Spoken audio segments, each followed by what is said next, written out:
বন্ধুরা কি বলবো, মেয়েদের জীবন আমাদের মতো নিম্ন মধ্যবিত্ত ঘরের মেয়েদের জীবন। ছোটবেলা মা বাবা দাদা বড় ভাই থাকলে তাদের শাসন বলো ভয় বলো সবটা মিলিয়ে সবসময় একটা ভয়ের মধ্যে জীবন কাটানো।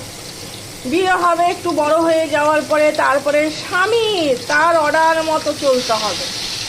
স্বামীর যখন আবার একটু বয়স হয়ে যাবে তখন আবার তোমার যদি ছেলে মেয়ে থাকে অবশ্যই ছেলে হলে বেশি শাসন একটু করবে।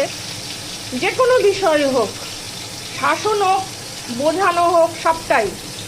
কিন্তু মেয়েদের সত্যি কথা বলতে কখনোই স্বাধীনভাবে মেয়েরা বাঁচতে পারে না।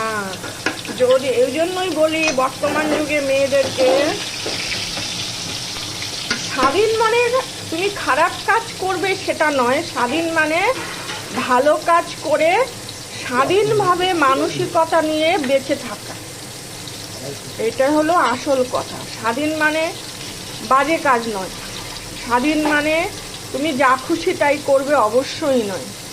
সবটা মিলে সুন্দর করে একটা ভাবনা দিয়ে নিজেকে বাঁচতে হবে। সেটার জন্য তোমার নিজেকে যদি একটু স্বাবলম্বী হও তাহলে সেটা তুমি পারবে। নচেত কেন করছো, কেন করবে, কোথায় যাচ্ছ, অনেক কিছু